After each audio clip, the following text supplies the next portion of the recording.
Good afternoon, everyone. I'm Lloyd Albert from AAA Public Affairs, and welcome to another AAA Town Hall. During the pandemic, our organization, like many others, made a quick pivot to a virtual world, and we've had great success facilitating conversations virtually with public officials, automotive and travel experts, and a host of others, all for the benefit of our 6 million members in our AAA Northeast territory. Today, I'm especially pleased to speak with one of our 2 Rhode Island representatives in Congress, U.S. Representative Jim Langevin. Congressman Langevin, who represents Rhode Island's 2nd Congressional District, is a senior member of the House Armed Services Committee, on which he chairs the Cyber, Innovative Technologies, and Information Systems Subcommittee. He also serves on the subcommittees on Sea Power and Projection Forces and Strategic Forces.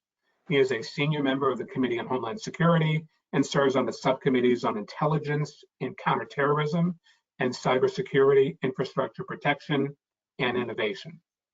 After serving here in Rhode Island as secretary for the state's Constitutional Convention in 1986, the congressman won election to the Rhode Island House of Representatives, and in 1994 became the nation's youngest Secretary of State. This leadership resulted in reforms to Rhode Island's outdated election system and a landmark report documenting widespread violations of the state's open meetings law. He served in that role until winning election to Congress in 2000.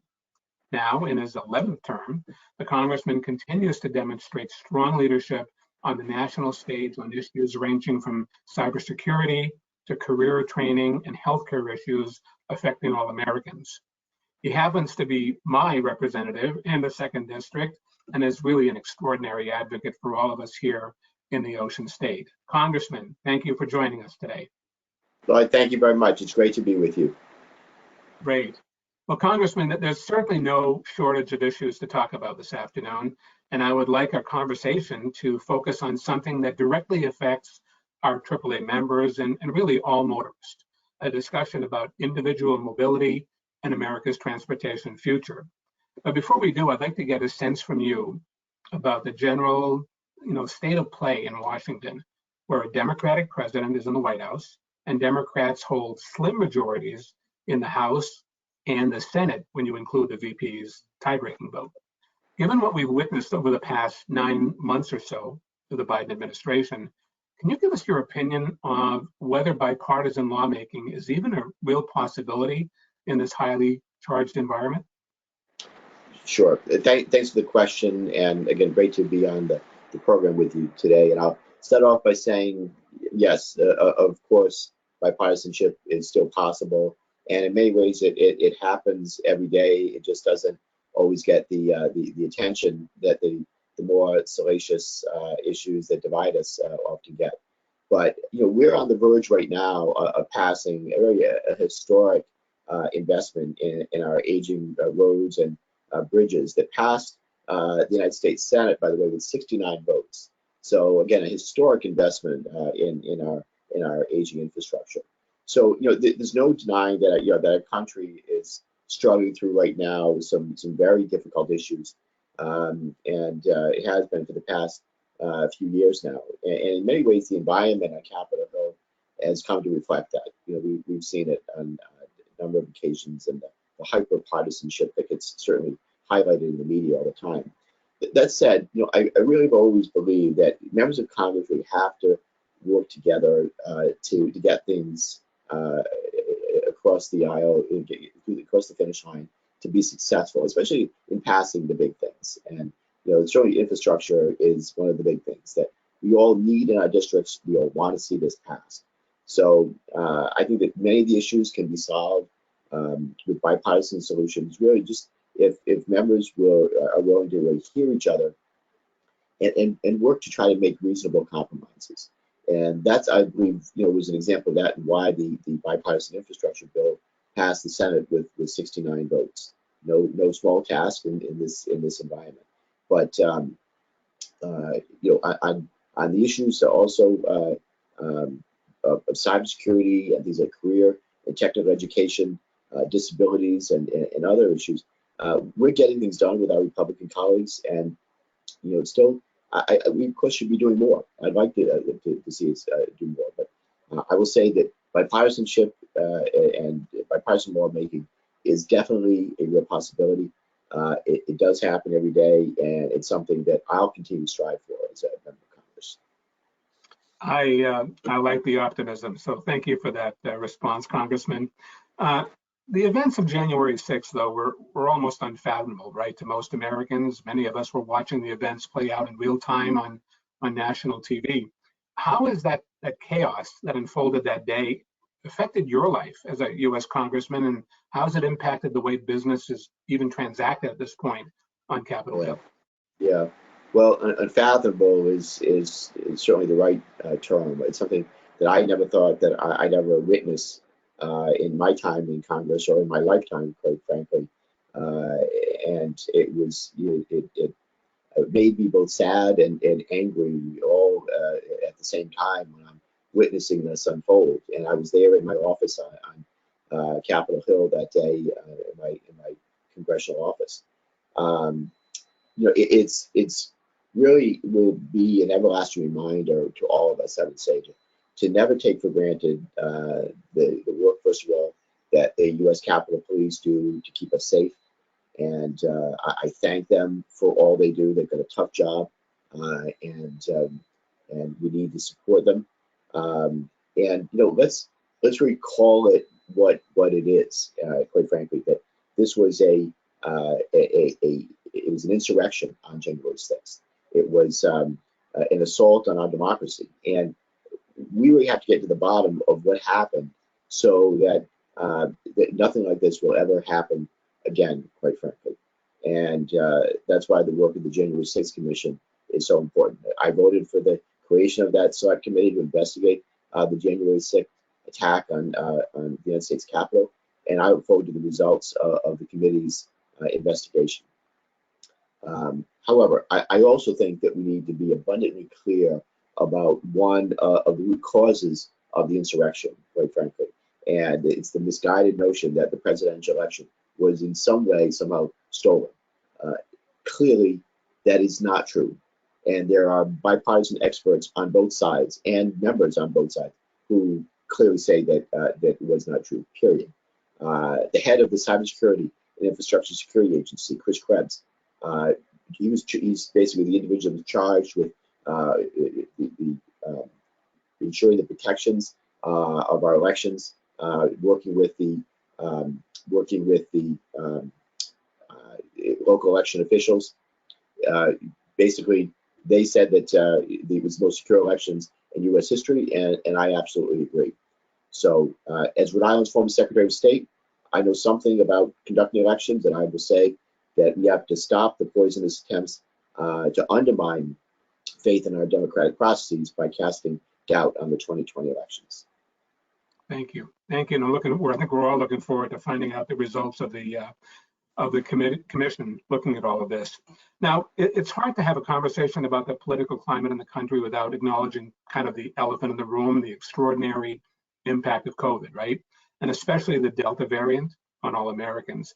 Now, the Biden administration has done a lot of work in taking decisive steps on pandemic-related issues in the short term.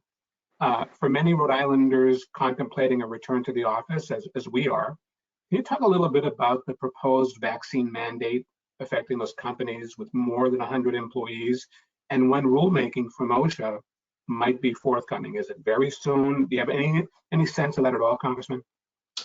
Yeah. So first of all, the COVID-19 pandemic should not be a political issue, and in fact, I'm very disturbed at how political it's become. I never thought I'd see a public health crisis become a political issue, and the Biden administration is working to reduce cases and deaths and end the pandemic as soon as possible in our country and around the globe, so that we can all get our lives back. We can get back to living, the way that we used to. On all issues of public health, I believe that it really is essential that we let the consensus of the scientific community inform the decisions of policymakers. Let's get the best science and the best scientists to inform us and make policy based on that. In this case, the scientific evidence is clear. The authorized and approved COVID-19 vaccines are both safe and effective. I trust them. I've gotten all 3 of my vaccines, so the initial 2 and then the booster. And look, the vaccine is really our ticket out of the pandemic, but only if enough people get it. We've got to get to that herd immunity level, which is above 70 or 80%, and we are not there yet. So last month, President Biden announced that that businesses, as you made a reference to, with more than 100 workers, would have to require COVID-19 vaccinations or weekly testing. This requirement, we all believe, will yield a higher vaccination rate and safer workplace environments, and will bring us closer to ending the pandemic. So, in terms of the timeline, the administration has a tough balancing act, and you mentioned OSHA is responsible for issuing the emergency standards or ETS to implement this requirement, and hopefully they're going to get this in place as soon as possible. But they also want to make sure that they do this right. So that said, I expected we would it to be published in the very near future. That's what I believe. Great, thank you for that. Now switching now to transportation-related matters, right? The American public heard repeatedly, kind of ad nauseum, over the last several years about the wisdom of tackling infrastructure as something that would garner bipartisan support in Washington.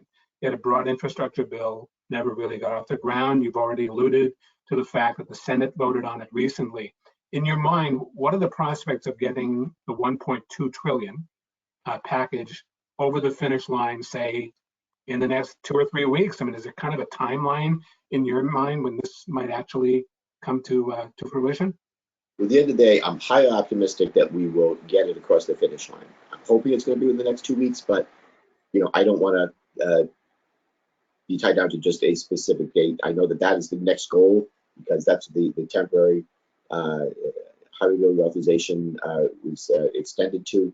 But basically, Democrats in Congress, I can tell you, are unified behind enacting President Biden's Build Back Better agenda. It's comprehensive. It's the right thing for our country. This includes the $1.2 trillion bipartisan infrastructure package, as well as the more comprehensive social spending package. Both are important for different reasons, but again, building back better. So back in August, the Senate advanced the bipartisan infrastructure package, and I have no doubt that the bipartisan infrastructure bill will pass the House. But securing the votes will most likely require hashing out the rest of the Build Back Better Act, including the provisions to cut taxes for parents and improve things like Medicare first. And Speaker Pelosi is working hard right now, I know, to get this done as soon as possible. Regardless of the order, I do feel strongly that we need to deliver on the entire Build Back Better agenda. And to your point about $1.2 trillion being enough, in my view, it's very abundantly clear that we need to invest in our nation's crumbling infrastructure. We see it all around us all the time, including our roads, bridges, public transit, and railways and airports. At the end of the day, there's always more room to invest in more dollars in hard infrastructure. But I can tell you, I have confidence that the $1.2 trillion number is a tremendous amount of money, and it's going to have a profound impact on the Northeast and across the country. And just by way of example, this package includes an additional $110 billion for roads and bridges, $39 billion for public transit, $66 billion for railways, and $25 billion for airports. And the baseline investment, we're above the baseline investment there that we're doing. So again, in addition, it has $65 billion also for broadband and $65 billion for power infrastructure. So again, I will say it's just worth noting that these investments, I believe, will create also half a million good-paying jobs, and that's something else that we can't lose sight of as well as we get this across the finish line. So, turning to the eternal question, right? How do you pay for this? The question of funding. Any conversation really turns on that question. How do you pay for it? So, for years, the gas tax was kind of the way the reliable way to replenish the highway trust fund. Yet it's proving to be increasingly unreliable and ineffective in its ability to sustainably pay for the needed work on roads and bridges and transit and light rail, et cetera. Is it in fact time, in your estimation, Congressman, to really to thoughtfully consider replacing the gas tax with some sort of a road user charge, whether it's a vehicle miles traveled fee or some other, especially because we know that there's more and more EVs out on the road than there will be going forward, and those don't contribute to the highway trust fund. They don't use gas, so they don't pay a gas tax. So what are your thoughts on the eventuality of moving away from the gas tax into something more sustainable? Yeah, an excellent point, Lloyd. The Highway Trust Fund, which finances, as you point out, most federal spending for highways, mass transit, is replenished primarily through the taxes on gasoline and diesel. That's the primary source, and these taxes are passed on to drivers through the price they pay at the pump for fuel. But as we all see, obviously we realize drivers of electric vehicles don't end up contributing to the gas tax, and as more drivers purchase electric vehicles, that number is expected to grow exponentially. Of course, the gas tax will continue to fall behind demand. So we really will need a new mechanism to replenish the highway trust fund. Whether we go to a road user charge or vehicle miles traveled, the VMT tax, as it's known, we need to make sure that it assesses road usage as well as energy efficiency, to make sure that drivers aren't under or overtaxed for the usage of public roads. But a very important topic that we've got to figure out going forward.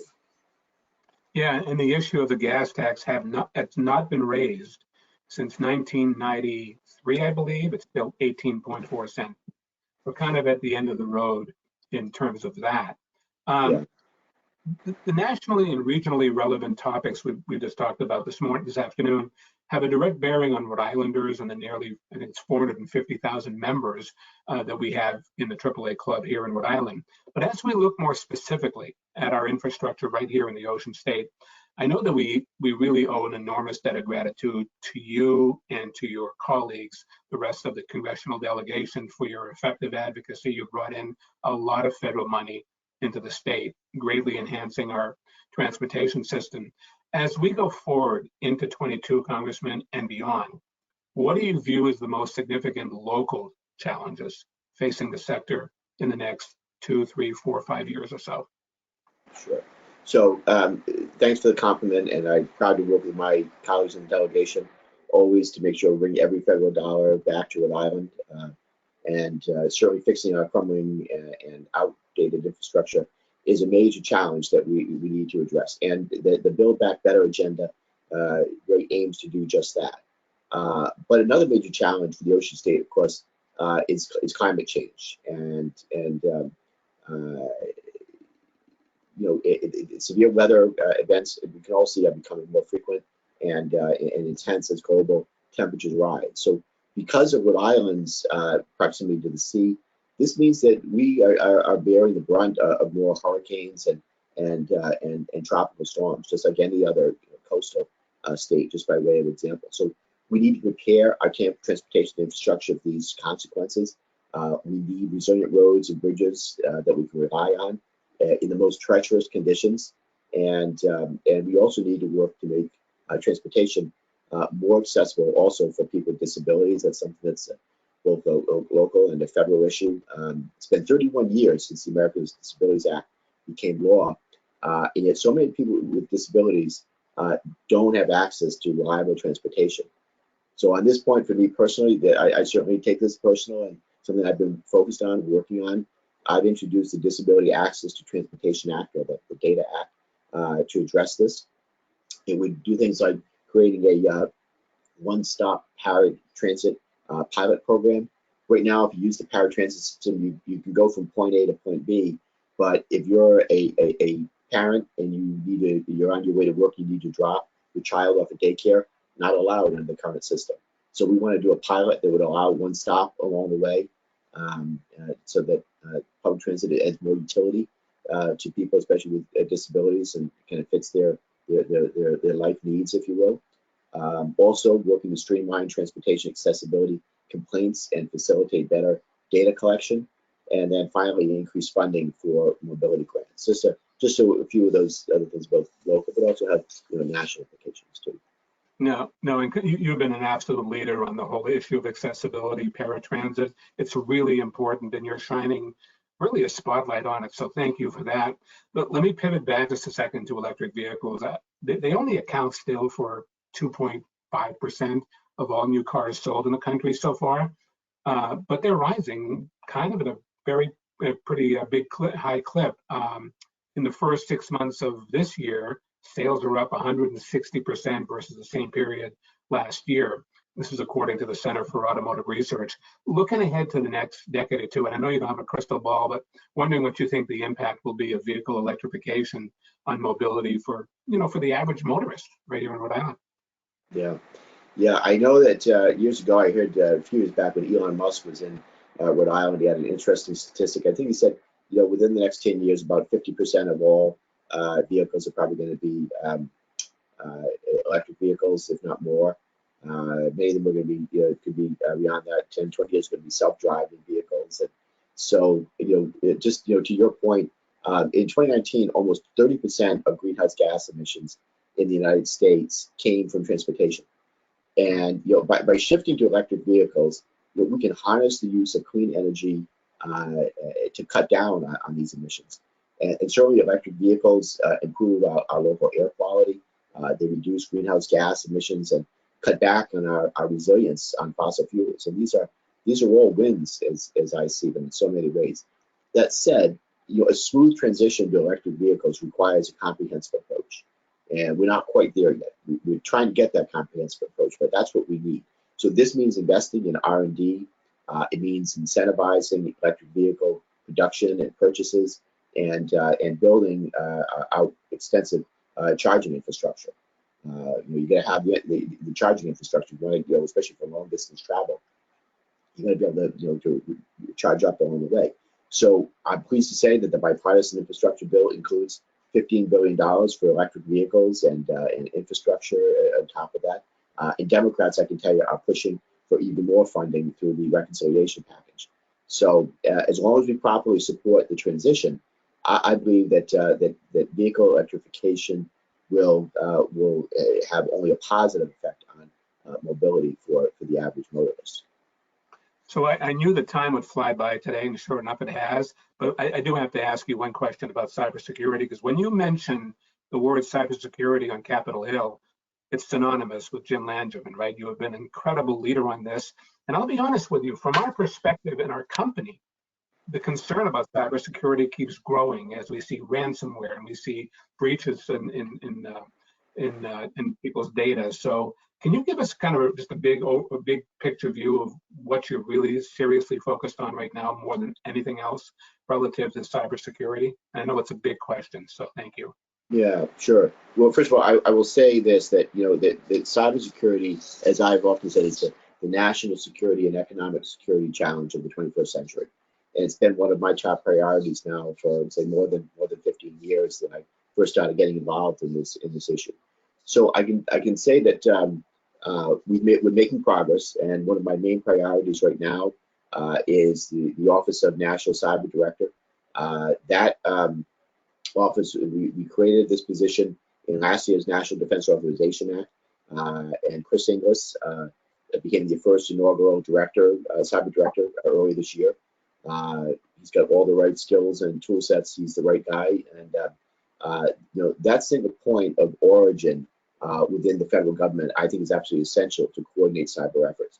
Or as my colleague from Maine and the Cybersecurity Commission, which I serve, my colleague Senator Angus King, the way he put it is one throat to choke, if you will. And I believe that would dramatically improve the coherence of our national cyber strategy and policy. Of course, for all that work to truly pay off, Director Inglis now needs the proper resources and authorities to carry out the duties of his office the way Congress had intended.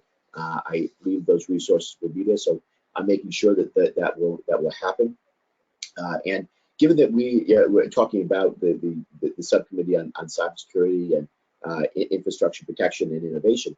The cybersecurity of our critical infrastructure systems is, of course, another priority for me. Recently, I take a particular interest in the pipeline security directives issued by TSA in the wake of the Colonial Pipeline incident.